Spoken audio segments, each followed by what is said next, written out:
For the record, my name is Henry Santana, City Councilor at Large, and I am the Chair of the Boston City Council Committee on Public Safety and Criminal Justice. Today is April 25, 2025, and it is 10:04 a.m. This hearing is being recorded. It is also being live streamed at boston.gov/city-council-tv and broadcasted on Xfinity Channel 8, RCN Channel 82, Files Channel 964. Written comments may be sent to the committee email at ccc.ps@boston.gov, and we may be part of the record and available to all councilors. Public testimony will be taken at the end of this hearing. Individuals will be called on in the order in which they signed up and will have 2 minutes to testify. If you are interested in testifying in person, please add your name to the sign-up sheet near the entrance of the chamber. If you are looking to testify virtually, please email our Central Staff Liaison, Ron Cobb, at ron.cobb@boston.gov for the link, and your name will be added to the list. Today's hearing is on docket number 0335, order for a hearing regarding all City of Boston grants administered by the Fire Department. This matter was sponsored by Councilors Henry Santana, Councilor Worrell, and Councilor Ed Flynn, and was referred to the committee on January 29, 2025. Today, I am joined by my colleagues in order of arrival, Councilor Lujan, and we've also received letters from Council President Lujan, and we also received letters of absence from Councilor Worrell and Councilor Weber. Before I give my opening remarks, I'm going to allow for my colleagues to give some opening remarks. So, Council President Lujan, you have the floor. Thank you so much, Mr. Chair, and good morning to everyone. Thank you for being here, and thank you for the work that you do on behalf of the city. I want to thank you, Mr. Chair, for being smart in how you're doing this hearing order and hearing all of the grants at once. I think it's really smart. You know, these grants are important for the city, and I look forward to voting in favor and learning more about the grants today. And so I thank you all for taking time out of busy schedules to be here to teach us more about these grants, and I very much look forward to voting in favor of them. Thank you. Thank you, Council President. I'd like to provide a little context for the intention of this hearing with some higher level points for the benefit of members of the public and a couple details for the benefit of my colleagues as well. Like many departments in the City of Boston, and in accordance with state and city laws, the Boston Fire Department routinely applies for and receives a wide variety of grants and gifts from the federal government, Commonwealth of Massachusetts, charitable foundations, private corporations, and individuals. That funding typically represents a significant source of revenue for BFD and provides for critical staff, equipment, and revenue. Some grants are allocated to the city, and some are competitive grants that are awarded based on the merits of BFD's application on behalf of the city. Our panelists today will be discussing both types of grants and providing an overview of competitive grants BFD has or plans to apply for, as well as allocated grants that BFD typically receives, most often from the federal and state government sources, and will further be discussing how the grant operating environment this year compares to past recent years. I do want to acknowledge in particular that we are operating in a rapidly shifting federal and state environment that puts grants funding for all city departments at risk, including our life-saving first responders and critical emergency services like our Boston Fire Department. That will certainly be part of today's discussion. The purpose of today's hearing, more generally, is to allow the City Council to be well informed when BFD grants come before this body for review and approval. Often, this review process is conducted at the time that grants are received by the City of Boston, which can provide an incomplete picture of grants and the Fire Department programs they fund. By instead of conducting the Council's oversight role proactively and with a holistic approach, the City Council can better ensure public safety and the effective funding and function of the Boston Fire Department while providing greater public transparency. We're joined today by both members of the BFD administration and finance, as well as on-the-ground fire staff who are working in the programs that are funded by grants received by BFD. By having many BFD staff present, the Council will have an excellent opportunity to deeply understand and discuss these BFD programs with staff with hands-on experience.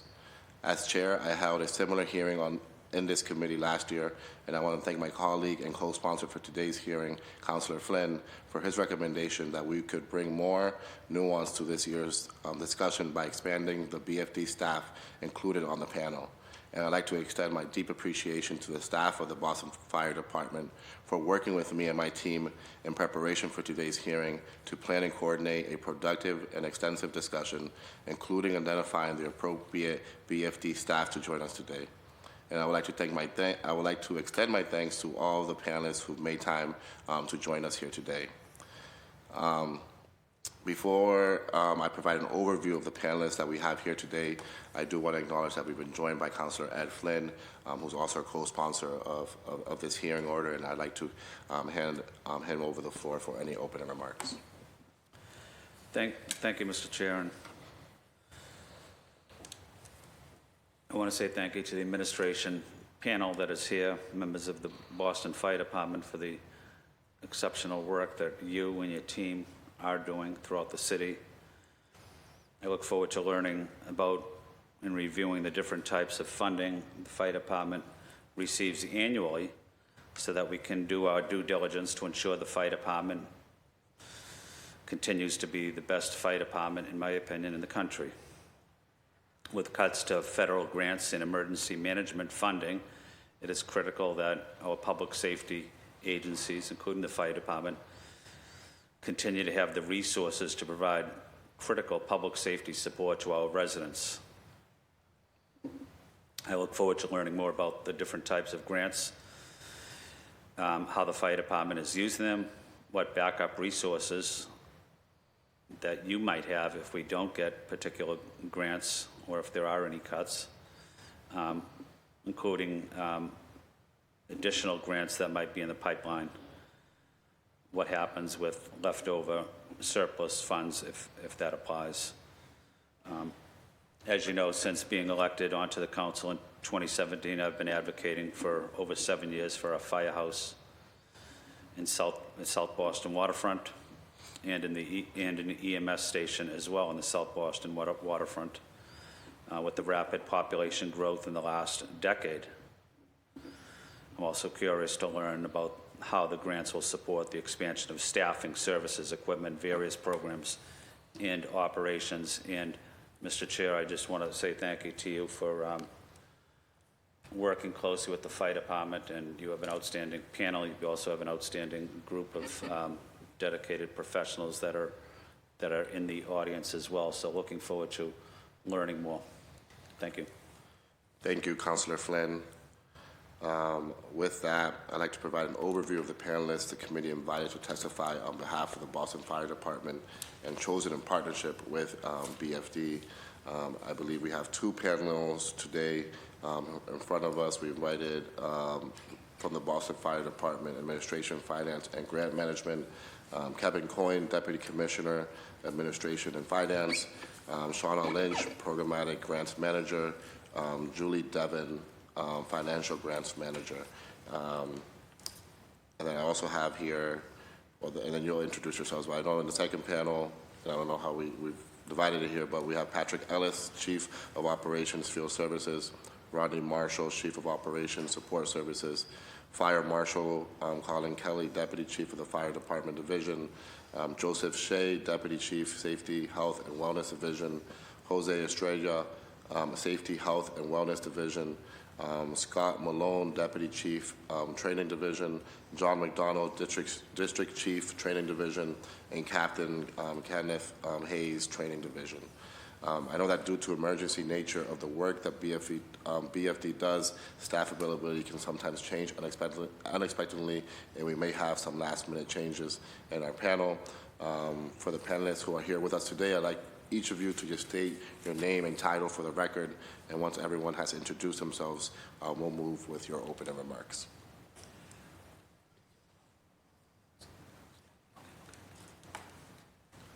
If you can just introduce yourself. I'm going to pass it off to Chief Rodney Marshall, please, first.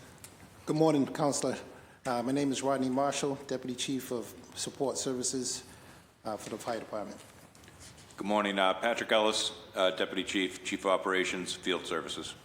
And good morning again, Kevin Coyne, Deputy Commissioner, Administration and Finance. Good morning. My name is Julie Devon. I'm the Financial Grants Manager for the Boston Fire Department. Awesome. Do you want wanna to kick it? introduce our Yep, you individual yeah, names? absolutely, if you want. Introduce yourselves. If you could all do it. In the event that he needs to speak to one of you, put your Do you want them to stay there or just come up?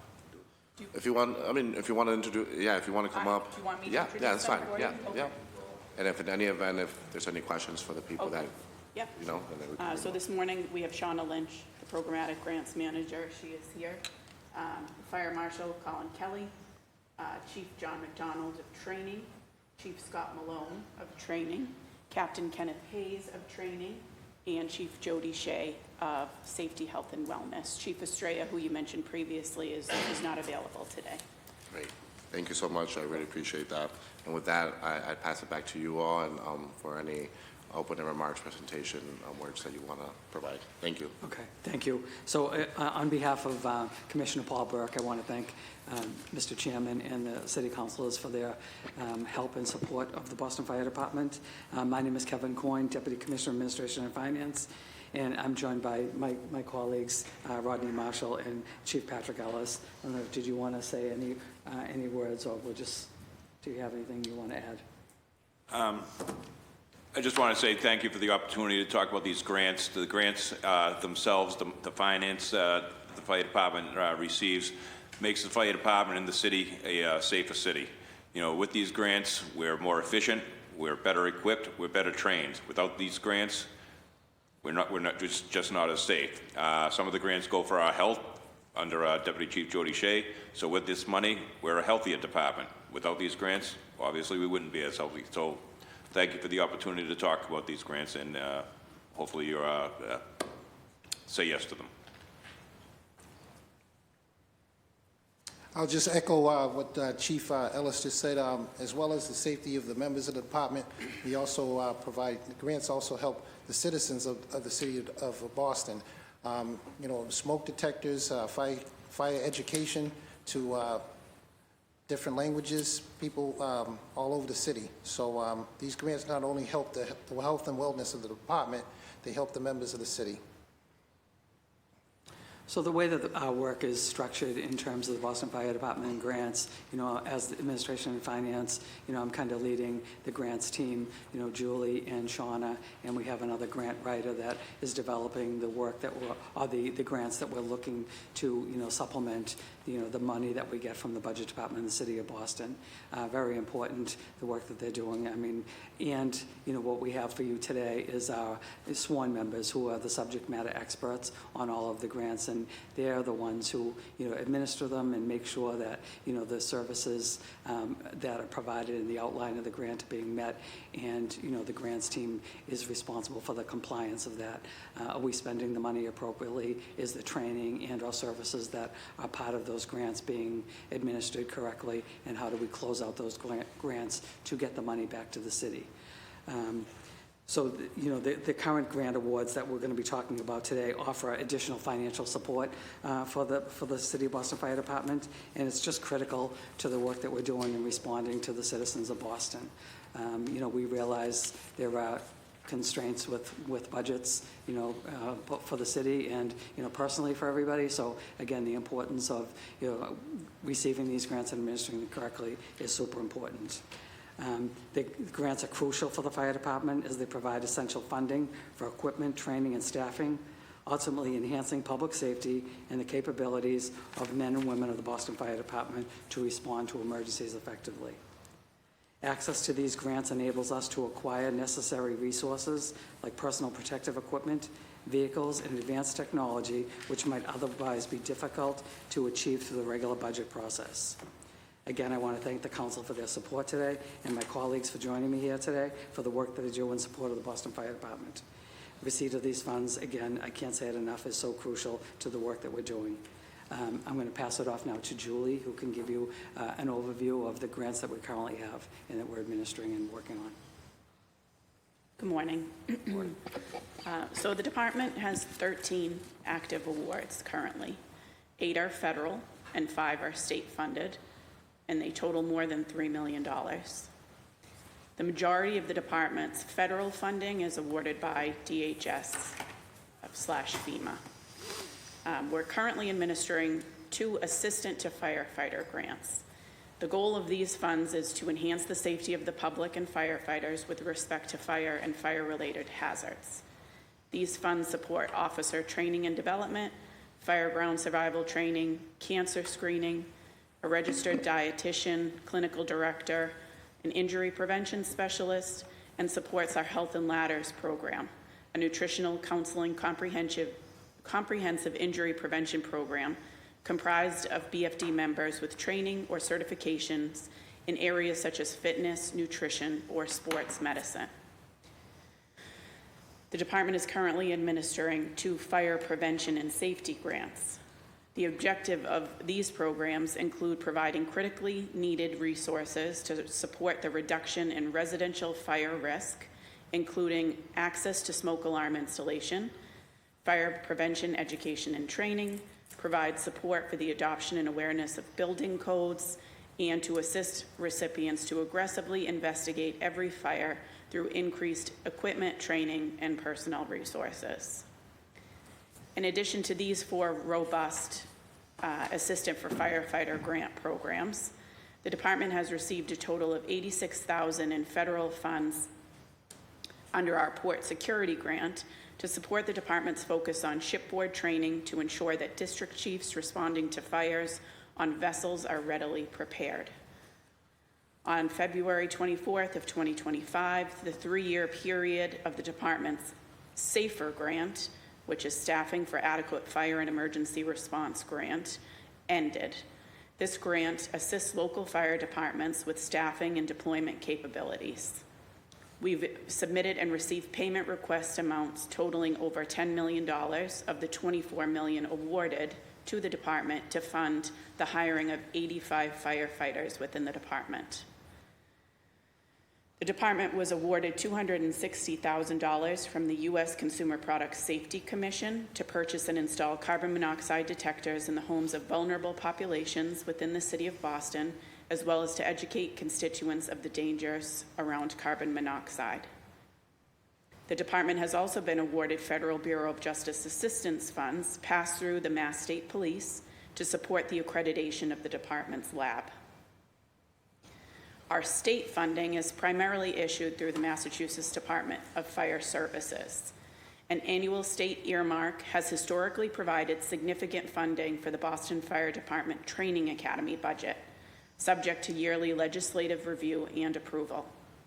The department has received an annual minimal allotment of $1.75 million as far back as 2008.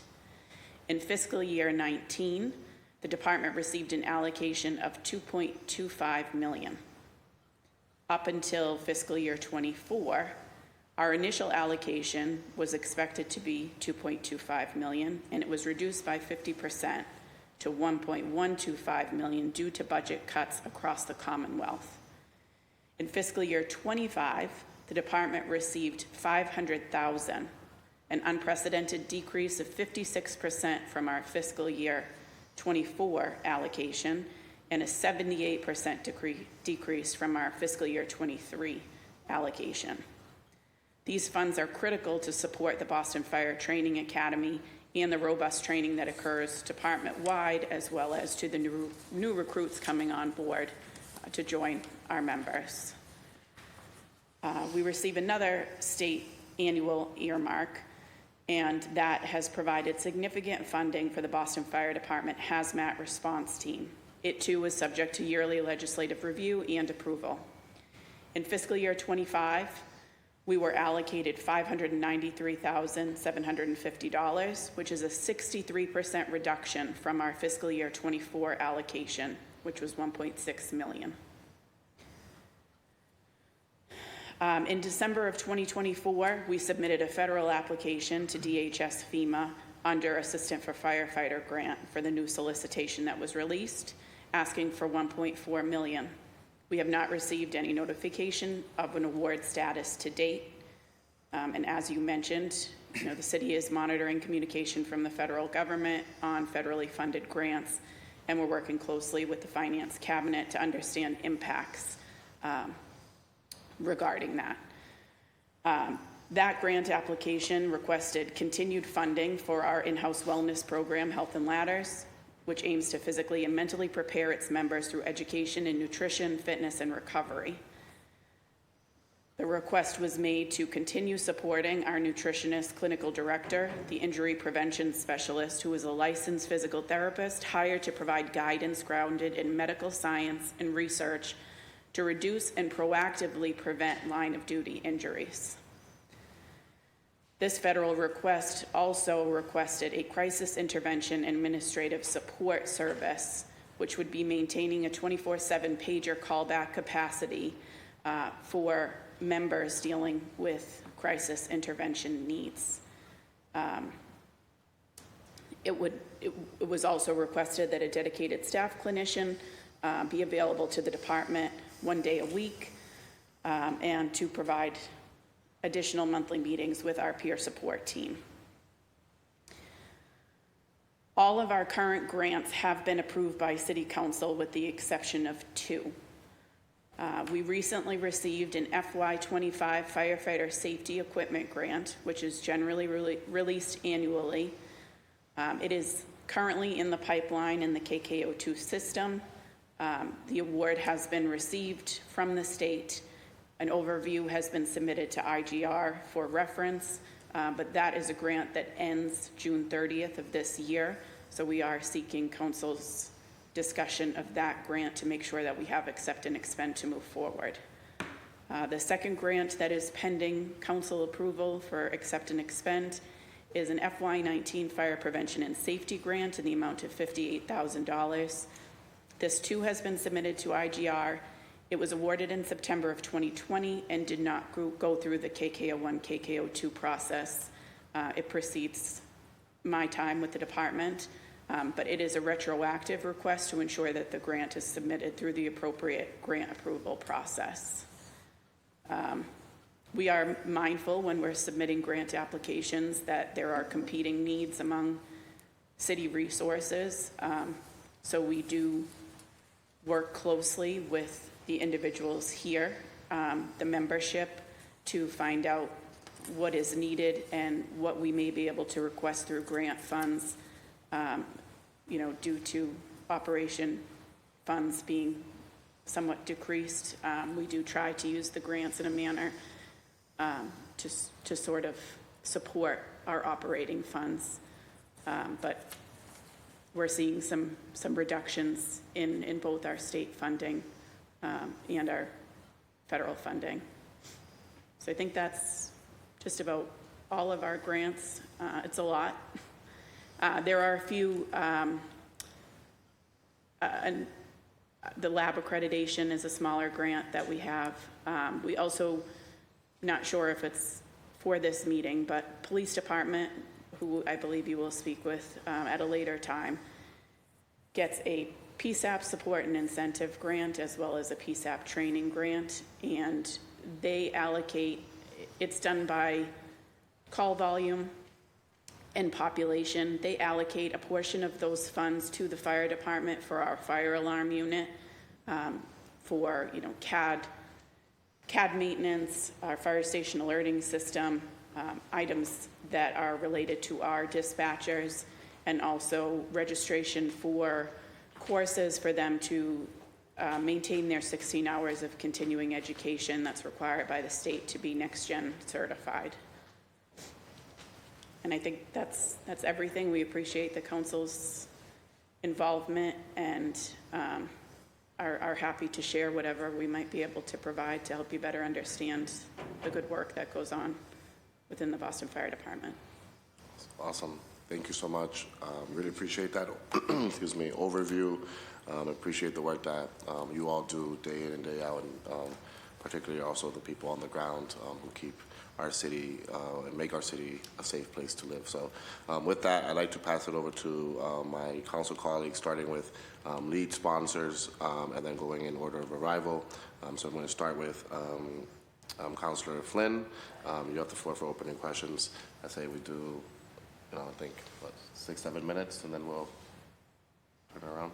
Yep. All right. Councilor Finn, you have the floor.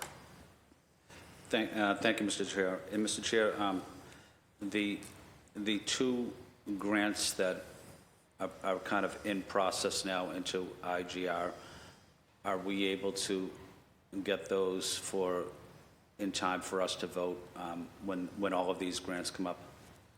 Yes, Councilor Flynn, I think my hope is that those will be brought up for suspension and passage at the next council meeting. I think we were just waiting for this hearing to happen so that way all councilors are informed about the grants. Excellent.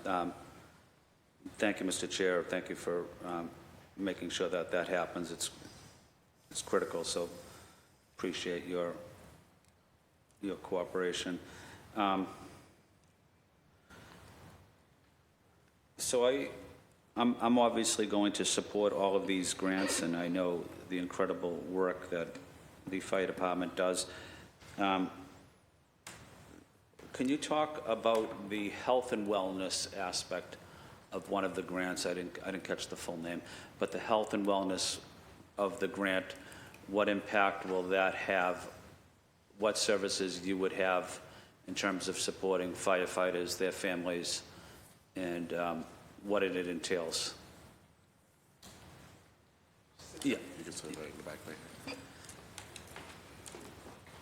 This is Chief Joseph Shea, who's in charge of the Safety, Health, and Wellness Division for the Boston Fire Department. Good to see you, Chief. Thank you, Councilor, for having us here today. I just want to go over a couple of statistics that when I was reviewing some of my materials last night, they jumped out at me. Firefighters on average die 10 years younger than the civilian population. Average lifespan of a firefighter that retires at the age of 65 is around 6 years. Cancer is the leading cause of death among firefighters. In 2024, 75% of all line-of-duty deaths were attributed to occupational cancer.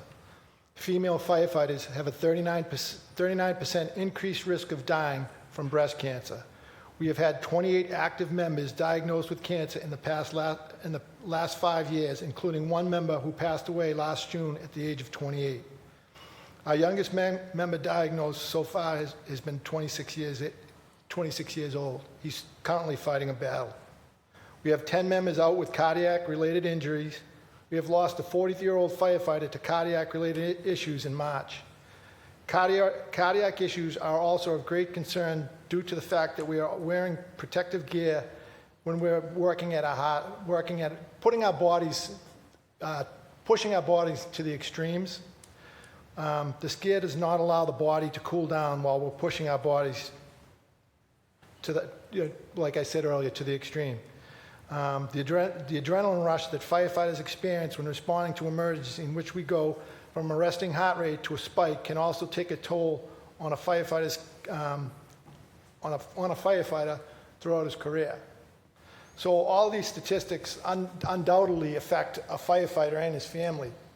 I mean, I don't think I could get much more specific than that.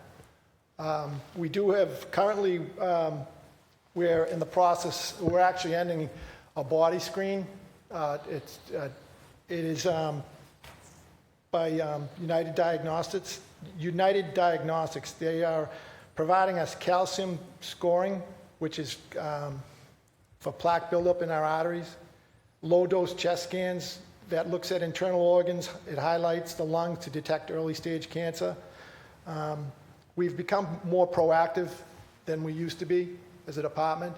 Around 13 years ago, we had a rash of firefighters that had died. It seemed like every other week we were burying a firefighter from cancer or some type of heart attack.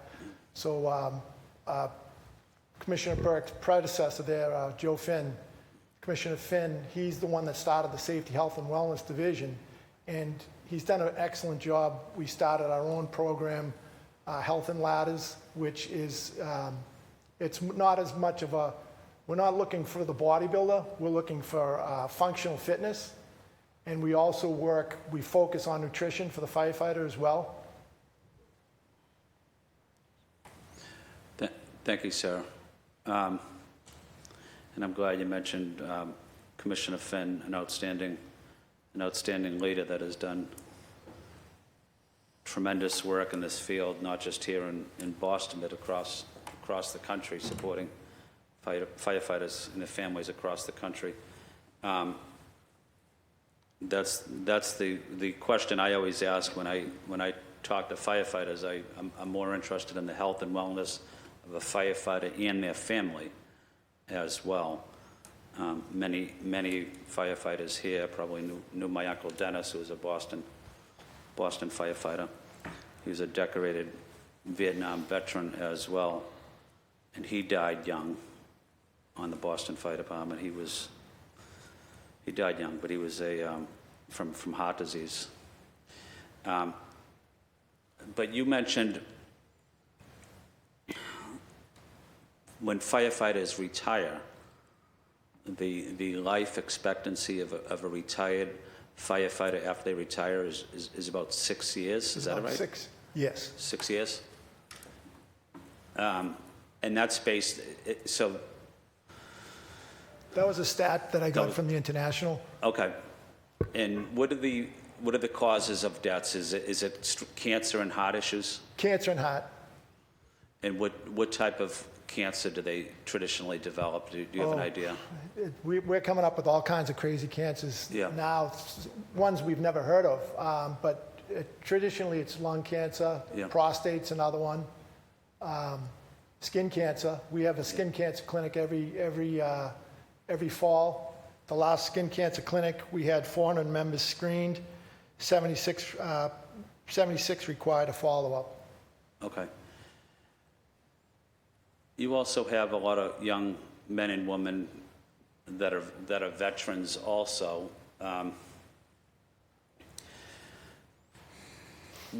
What are some of the health, and I'm concerned about support.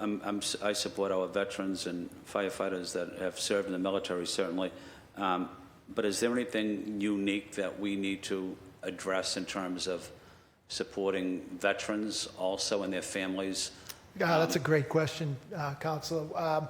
I do think that one thing that this department lacks is a mental health Okay. aspect to it. We're doing our best through our EAP. I'm sure you know that our EAP is probably one of the best in the country. But one of the things that we found in the past few years is we've had some suicide attempts, and we would like to get somebody that is familiar with the fire department culture, our shifts, the way we work. We can't just deal with the average therapist that is not familiar with the type of work we do and what we see. So we're trying to get someone in there that actually knows what the job is all about. That's excellent. Do you have the funding for that, or are you just trying to identify the right person at this time? We're actually trying to identify the right people, and the other problem would be funding. All of my initiatives are funded by grants. So if we lose the grant, if we don't get a grant, that initiative goes away. So this is a great opportunity. I mean, if we could ever get some type of funding from the city, that would be a great thing, because it can be tough. I mean, in the political climate we have right now, we don't know if those grants are going to keep coming our way. Yeah, thank you. And I know you mentioned you would like to get a mental health counselor that understands the climate or what firefighters go through. I think that's an important point that you made, and that's something I support. I know how important that is. Many people may know I served 20-something years in the Navy, including overseas as well. But one of the best things I did, besides getting married, was being engaged in the VA mental health system. But I feel, and I'm still engaged with them, but I feel talking to other veterans, at least they understand your challenges that you face. So I guess it's more of a comparison to the fire. But I would think we would need to prioritize that program, and whatever I can do to be helpful to it. I think it's critical to not just the firefighter, but to the family as well. Absolutely. I'd love to work with you on that, Counselor. Thank you. And Counselor, of note that we did, Julie Deppin, sorry. That is in one of our pending AFG applications. We've not gotten any sort of notice of award, but it has been presented by our EAP team to Chief Marshal of Support Services. I think we have sort of an entity that the police use for similar services that we're looking to engage with. So it is in the pipeline, but again, the funding is, we're not sure of whether or not we'll be getting that funding or not to move forward with that. Thank you. I guess my final question, and I want to let my other colleagues speak. Do we know, or are there any studies or any anecdotal stories that you could share? But if a firefighter develops some type of health issue, maybe a serious health issue, maybe he or she has cancer or heart disease, maybe they were in the military, on the fire department for a long period of time. But do we know, do we do any studies at all, the impact, including the medical impact it might have on their children? Have statistics or studies been done on the children of firefighters also? And do they also experience similar medical issues that their parent may have? Is that? So you're saying because of their exposure to their parents? Whether it's exposure to toxins, exposure to, terrible working conditions inside a fire, with breathing, all that. But then when you have children, does that actually have any impact on the children? I have yet to come across a study. I mean, I can look into it further. I think you had discussed this last time. Yeah. And we have a pretty close connection with Dana-Farber. They've become like, if we have a firefighter that's diagnosed with cancer, we can expedite the process. They get us in there quick, within like 5 to 7 days for once diagnosed. I can look into that, see if they've done any studies on that, but I have not seen anything yet, like through the international. And then my final question is, when a firefighter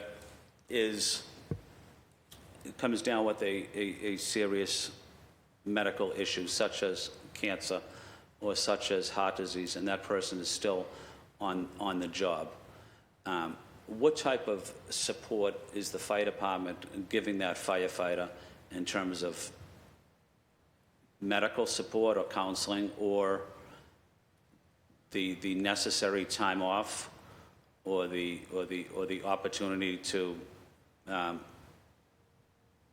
stay in contact with the department, whether it's through training or other ways? But I guess my main point is, are we certain that firefighter has the necessary time off so that he or she is able to spend their time with their family and their medical provider and not be burdened by not having a paycheck? I believe, unless, one of you want to speak to that, I have yet to come across a situation where a firefighter has been forced back to work or had to worry about a paycheck while they're fighting their cancer.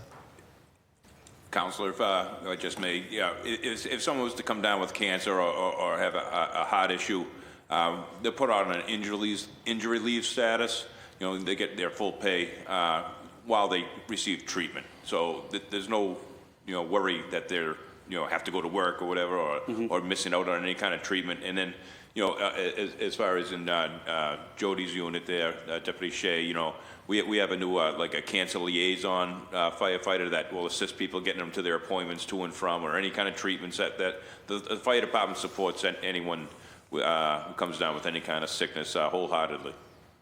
And I also want to acknowledge an outstanding job the local 718 plays as well, working with the fire department, Sam Dillon.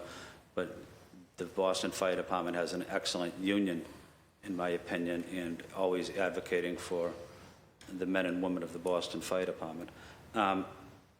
Mr. Chair, I'm going to hold off on questions to give my colleagues an opportunity to ask questions. Thank you. Thank you, Councilor Flynn. Council President Lujan, you have the floor. Thank you, and good morning again, everyone. I have just, thank you for all of the work that you do. I think you did a really great job, Julie, in underlining how important these grants are and how they are supplements to what we are able to do in our operating budget, and how precarious the situation is right now with grants. And so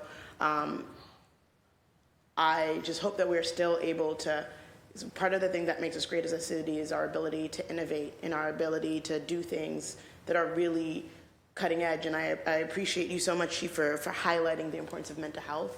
And I want all of our departments to be thinking about that. And so I'm hoping for the best, and I know that we need to prepare for the worst. There are so many examples I think that we can take from the fire department. A dear friend has a cancer diagnosis, and there's been a lot of leniency in terms of, and a lot of like, your health is the most important thing, and seeing that model, I think, is really important. I have a question about the prevalence of cancer, and the prevalence of cancer is connected to the overexposure, the high exposure to carcinogens, and is it related to PFAS that we have made moves to prohibit here in the Commonwealth? Both are correct. And so if I understand it, we are phasing out the use of gear with PFAS. What is the timeline horizon for that? No, I'm not sure about that, but I will say this much, Councilor, there's always going to be PFAS in our gear. There's PFAS all around us. There's PFAS in this desk in front of me. Mm-hmm. So we're trying to minimize that, and I don't know what the timeline is on that, but that is one of our concerns as well. Yeah, I think it's 27. Julie's looking it up now. I know Massachusetts did, the governor put something out maybe late last fall or maybe late summer last year about, phasing it out. And I know the department is already preparing to, change their gear to meet those requirements when this comes down the pipeline for us. Are you saying that's more aspirational because of the presence of PFAS and everything we do than it is actually like something that we can achieve? It's definitely something we can achieve. We do replace the bunker gear, on a semi-annual basis for all the firefighters. So it would just involve, buying gear that is PFAS free or, as the least amount of carcinogens as possible. Council, there is a cost issue there as well. Right. Yeah. Where the bunker gear that we currently have that does have PFAS holds up. It's a more durable product. The problem we're going to have is if we go to the PFAS free, it's not going to hold up as much, so you're going to have a much greater cost there. It's not going to hold up as much in what sense? Just Durability over longevity. time. Yes. So you'll have to buy more, There'll be more. frequency of buying gear. In effect, according to Healy, effective January 1st, 2027, manufacturers and sellers of PPE for firefighters will be prohibited from knowingly selling gear containing intentionally added PFAS chemicals. Okay. Deputy Malone can speak more to this. Thank you. Deputy Chief Malone, training.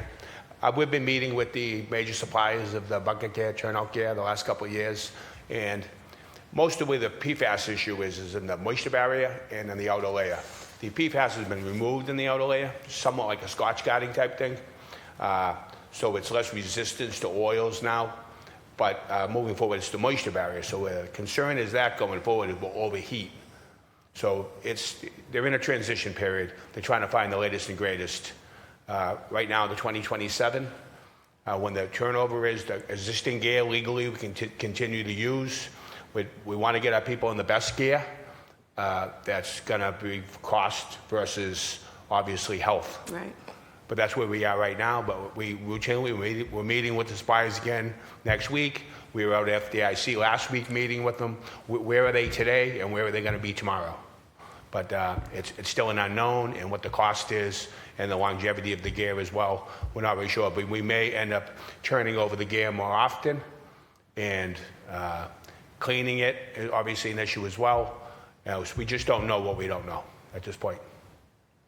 Thank you. Thank you for that response. Well, I hope that we can get answers to questions sooner for the health and safety of all the members of the fire department. That's correct. That's most important. Right, yeah. Thank you. Thank you. I just have a question about the concentration and where we concentrate our fire prevention work. There are neighborhoods that if we did a heat map, not to use that word, but if I don't know what else to use besides a heat map. So if we did a heat map of prevalence of where fires occur in the city, I'm thinking we would see like East Boston for sure. We'd see Dorchester. We'd see some other neighborhoods. Is that where we are? Where we concentrate a lot of our fire prevention work? Is that? I'm sorry, Cole Kelly. I'm the fire marshal in the city right now.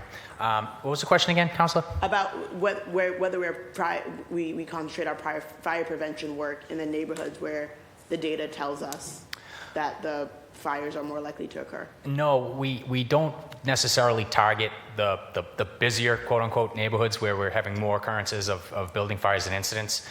The busier areas do tend to require a bit more of our attention. And when you say busier, you don't just mean busier by like people. You mean busier by like busier. Busier by incident number. Yeah. So East Boston tends to be a slower fire district, whereas Dorchester and Roxbury tend to be busier or more active districts. So naturally, we'll end up targeting more of our resources to the busier areas, but we're not purposely doing it. It's just that it's sort of like the squeaky wheel gets the grease. I think it's a great thing. Yeah, that was sort of like a leading question. Like I think that where the areas where there is more prevalence of the busiest, more active should probably get a lot more of the attention when it comes to Correct. fire prevention. Thank you. And then the last question is just administrative. What is the cutoff age for joining BFD? 32? Yes. Okay. All right. Well, I want to thank everyone for your time and for the work that you do. I know it's not easy work, and talking about the prevalence of cancer is always very weighty, and you take this job on with that risk, and I think that is very heavy, but we also very much need firefighters, and so I really appreciate the work that you all do every day on behalf of our city and look forward to supporting these grants.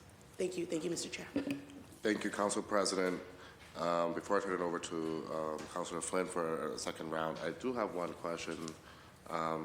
Judy, I think you mentioned, right, I think you were talking about some of the grants that you've received in the past, and I think I'm forgetting of the name of the one that you specifically said that has gone down like 78% since 2023.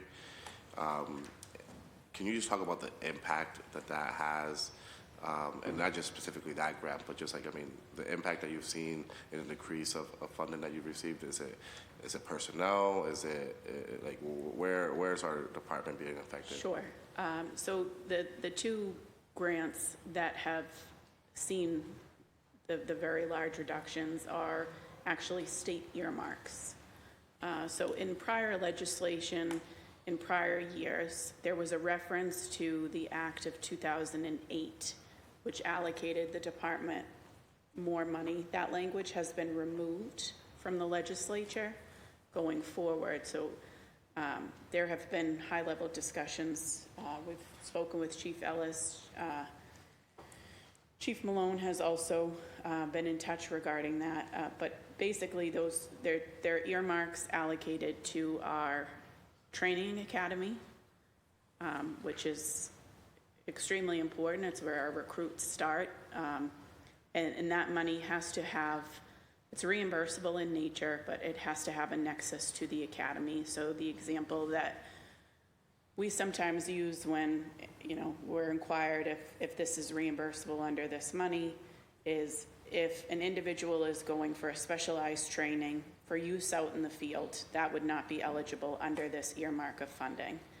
However, if they were going to get specialized training to come back and facilitate that training department-wide, that would be eligible. So we have become accustomed to receiving about $2.2 million.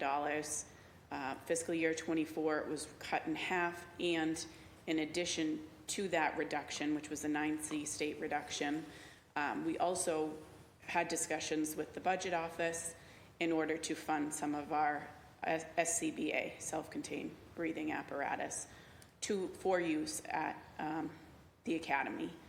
But it covers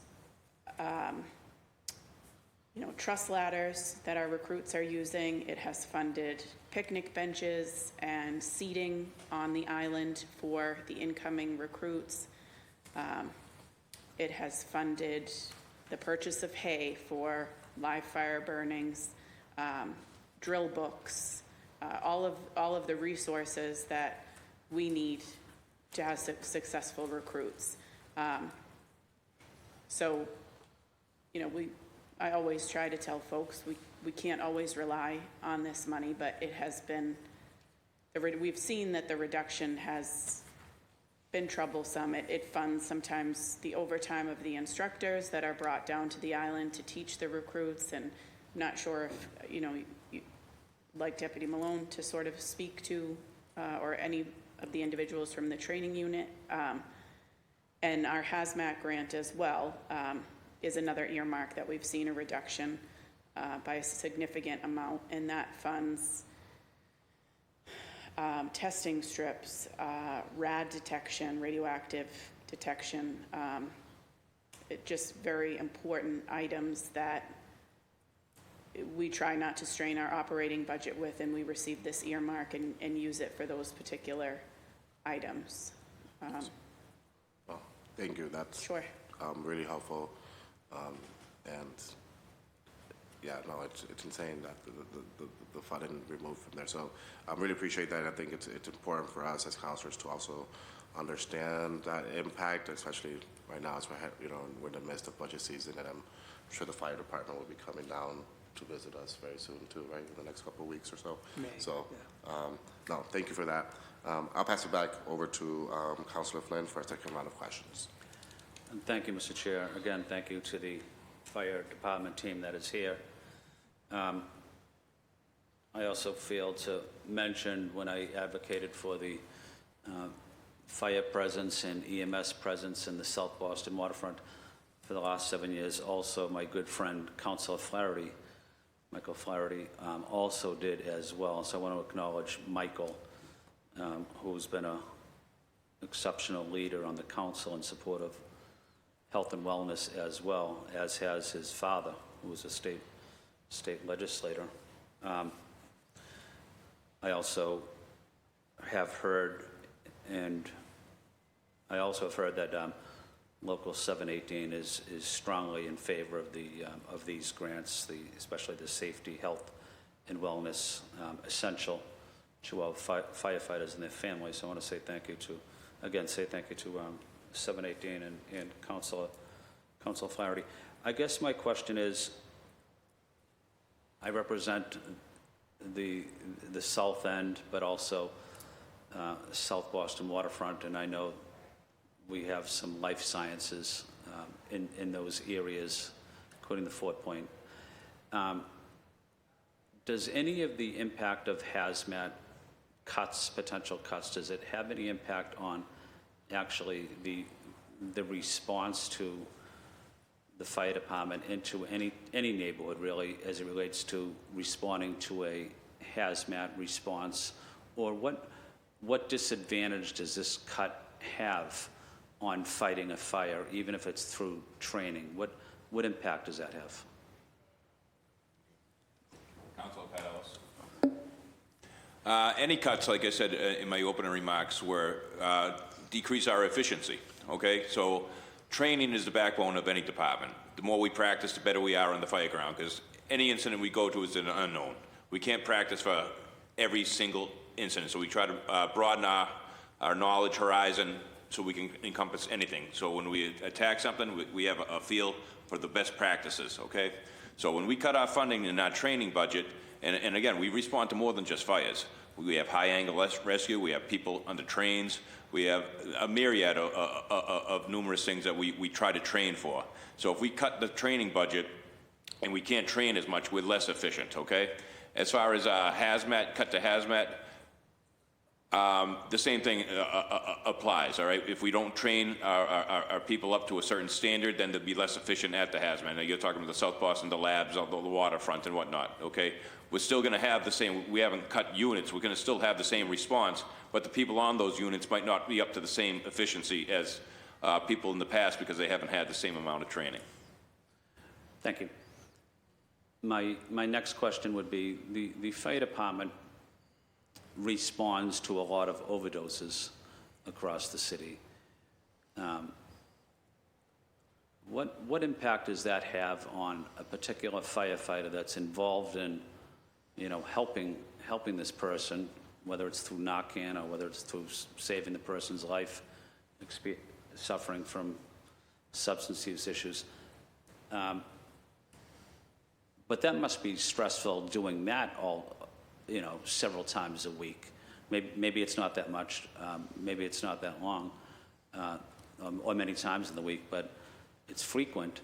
But do we have an understanding of what impact it has on a firefighter in terms of dealing with that stressful environment in a consistent manner? Well, again, Counselor, I think it speaks to what you were alluding to earlier with the mental health issues. It's just like anything. If you keep piling something up, little by little, first it starts out as a little mold, and it's a mountain. So the mental health issue of the firefighters, seeing that day in and day out, not only the opioid issues, but any other incident that we respond to, again, the mental health issue, the continuous piling on of the incidents. Like I said, one incident might not affect the member, but over a 25-year career, that next incident could be the one that pushes them over the edge. So that's why we were, as Julie said, we're looking to get a on-board health clinician that could relate to the things that we see on a day in and day out basis. Thank you. And of note, Counselor, we do have some funding to do a peer support program through our EAP. Yes. Individuals were invited to attend. I'm just trying to pull up the information here so that I can give you some background. But it's basically to offer confidential assistance support to all department employees and their family members in time of personal need or due to traumatic incidents that have caused acute or cumulative stress. So grant funds were provided in order to engage in that coursework. Individual members were, eligible to apply to attend. It is 2 days of classroom training and then a 2-hour online course provided by the International Association for Firefighters. And the curriculum focuses on active listening skills, suicide awareness and prevention, crisis intervention, referrals to local resources, and relationships with local behavioral health providers. Participants will also learn how to build an effective peer program. Instructors use small group learning methods and skill building exercises to encourage student participation and mastery of the material. So the course that is being offered in May, we have just received an announcement that it's full. So members are interested and they're engaging to help us build out our peer support unit. And they're offering the course again in June as well. So we'll see more activity then as well. Thank you. Sure. I was at a conference maybe a year ago, maybe a year and a half ago, at Florian Hall, and it was sponsored by 718, but the professional firefighters, but also I think the Boston Fire Department. But it was geared towards the health care for women firefighters, not just in Boston, but I think it was across New England, or at least Massachusetts. So my question is, what type of medical support or what type of services are we offering women firefighters as well. Is there anything unique about women firefighters that that we should know about in terms of how we can advocate for them, how we can support them? I think, if you want me to take this one, so with Chief Shea discussing the skin cancer clinics that were federally funded, as well as the United Diagnostic scans, we did evaluate, of course, as you're well aware, there are approximately 25 female firefighters throughout the entire membership of about 1,500. And one of the grant options was to offer mammograms. However, when we evaluated the number of women, we were advised by the medical community that that's something that should be, there are very strict standards in offering that. But with discussions with Chief Shea and his team, I believe there were coordinations made for any of the women in that category to be able to be set up for mammograms. Also, the 9 body part scan that is being done through United Diagnostics also does an external pelvic exam for the women.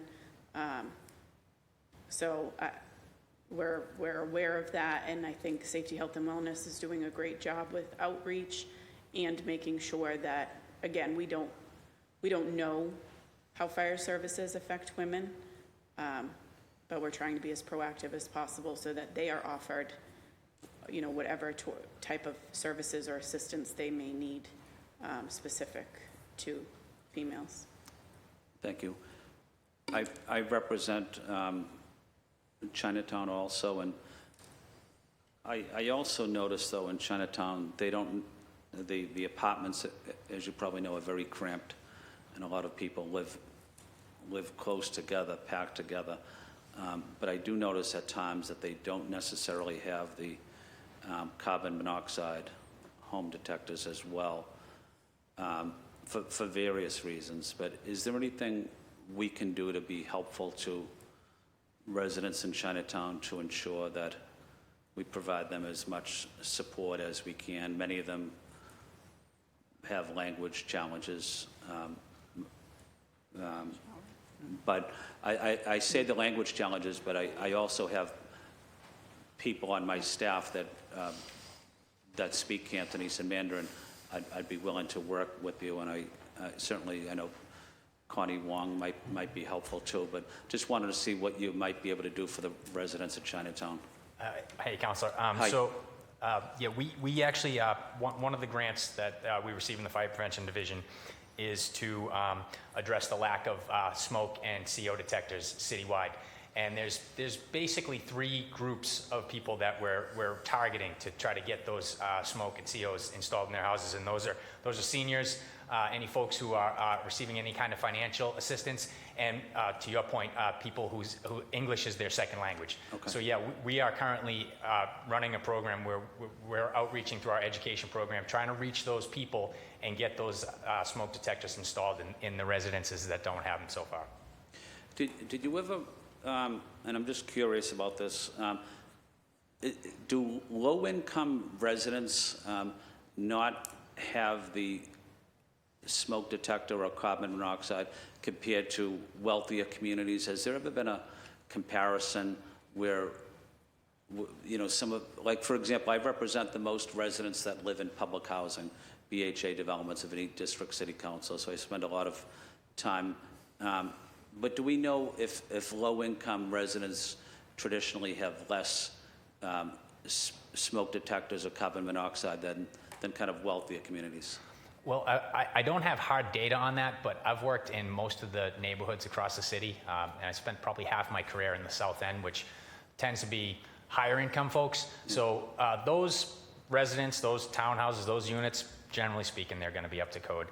When you're going into houses, I was appointed to Engine 16 on Morton Street in Mattapan, and lots of those residences wouldn't be up to code, our fire codes. They're lacking in smoke detectors, CO detectors. So the short answer is yes. So if someone doesn't have one, and they do need one, is there a process for them to request it, or how would they go about doing that?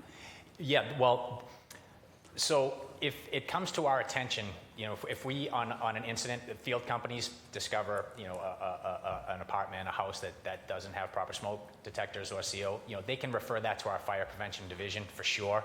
And our education unit is pretty consistently putting on community outreach programs and trying to capture as many of these people as we can. So yeah, we're working hard at it right now. No, thank you. I was in Chinatown last week, and I was at an apartment, and I saw a smoke detector, and the lid was down, and it was one of those 9-volt, battery type of things, and the battery wasn't in there, and it was a smoke detector that was in good shape, other than the battery. And I said to the woman, the elderly woman, "How come you don't have a battery?" And she said, "Oh, I didn't have the money for the battery." So obviously, I'm gonna buy her a couple of batteries. But do we have any programs like batteries that are just given to residents for those types of reasons? I think there's probably more of that than we think. So, Counselor, the newer smoke detectors all come with a 10-year life, and they're sealed, so you don't need to replace batteries. Okay. So we've come across a person that has one that, is accustomed to using batteries, we'll replace that with a 10-year life one. Okay. And so that's a more upgraded one. Yes. Yeah. And Okay. we just recently came off a 2-year partnership with the Red Cross that also did an outreach program throughout the city to install smoke detectors in low-income housing. Excellent. Thank you for doing that. Yeah. Thank you.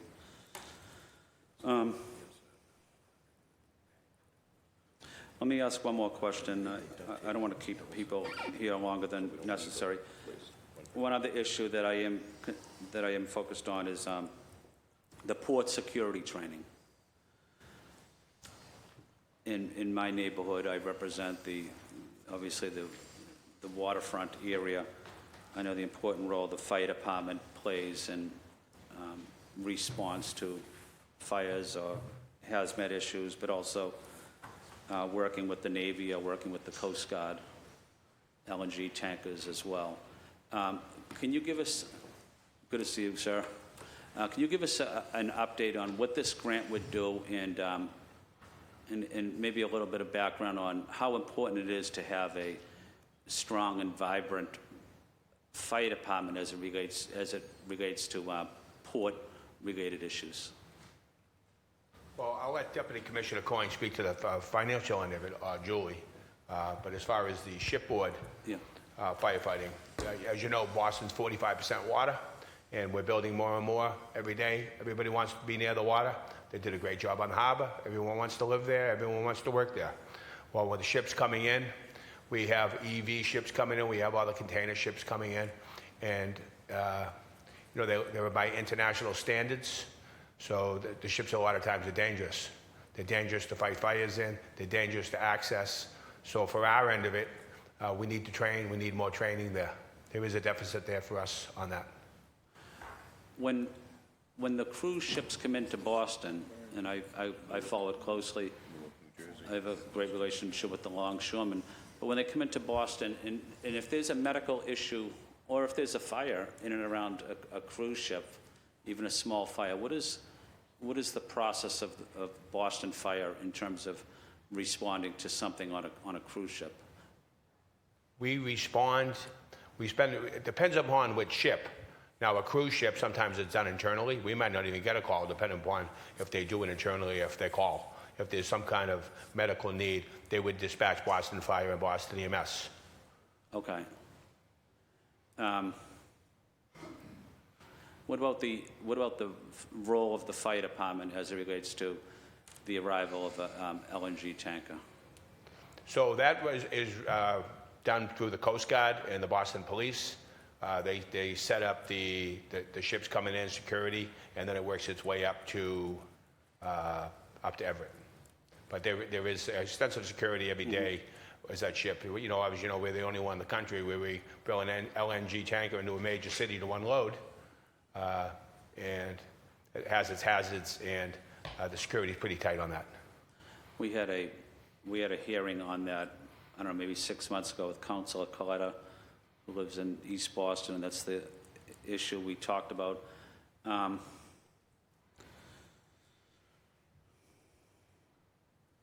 I don't necessarily have any further questions, Mr. Chair. Council, if I may, Yep. just as cleanup for yourself, we talked about earlier about the study with the firefighters in construction. There was 2 studies done a few years ago, one for asbestos with shipbuilders, and they found out that the family members were coming down with lung cancer just from the clothes being brought home. Yeah. That was likewise found in the construction industry. Just coming home with the silicas, the gypsums, all the things coming home in the workers. Nothing was ever done on the fire part of that. But you would think that fire department members, on a daily basis, when we're working our shift, we most times leave our gear behind. But we're going to a fire detail.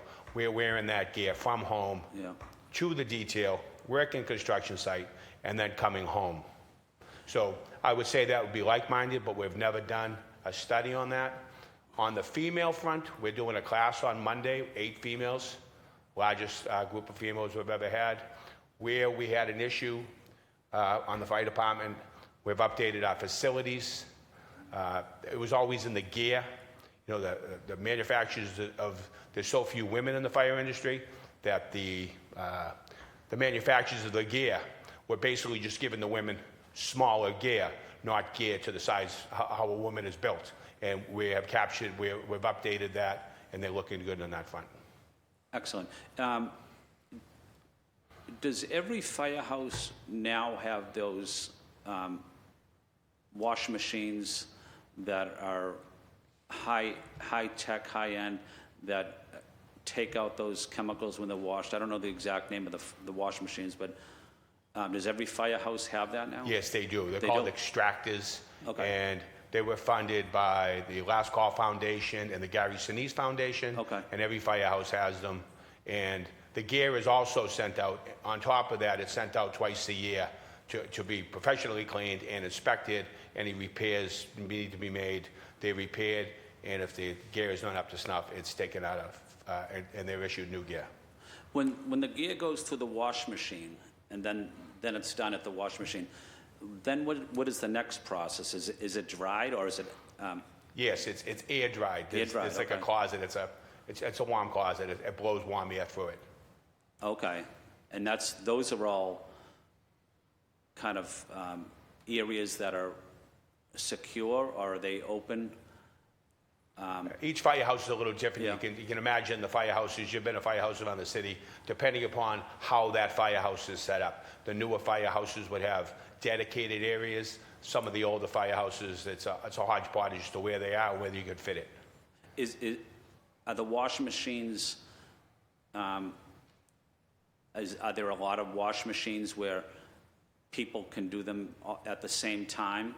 Like you don't have to wait for one person to finish and... Some have 2, some have 1. The gear has to be broken apart in order to be washed. The stuff has to be separated. The moisture barrier and the thermal layer is separated from the outside, and then it's dried separately and then it's put back together. Are there concerns at times that the equipment breaks down, the washing machine breaks down, or are they sturdy? No, the machines are sturdy, but we do have in-house facilities and a contract also to repair them as needed. Okay. Councilor, each member is afforded 2 sets of gear. So when one is out of service, they'll have another set of gear that they can use. Okay. And my final question before I end, is there anything that the city council can do during this budget process to support the Boston Fire Department?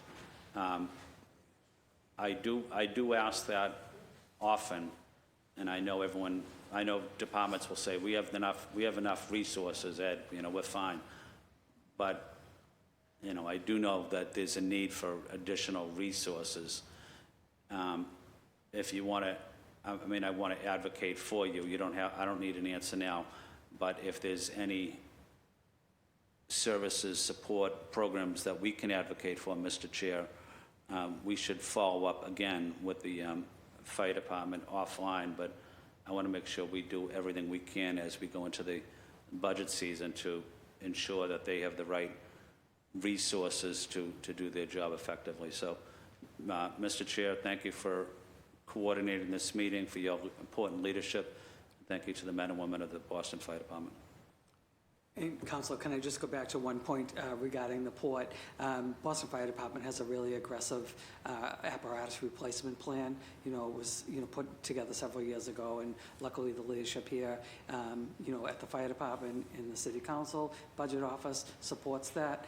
But what's happening now over the next year is we looked at the Marine unit fleet itself. So by this time next year, we will have received 3 new pieces of Marine units. We've received 1 new dive boat, probably about less than a month ago, which is now docked over at UMass Boston. And there's 2 larger boats coming. There's one coming in early fall, a 37-footer, and a 69-foot boat is coming sometime in early next year.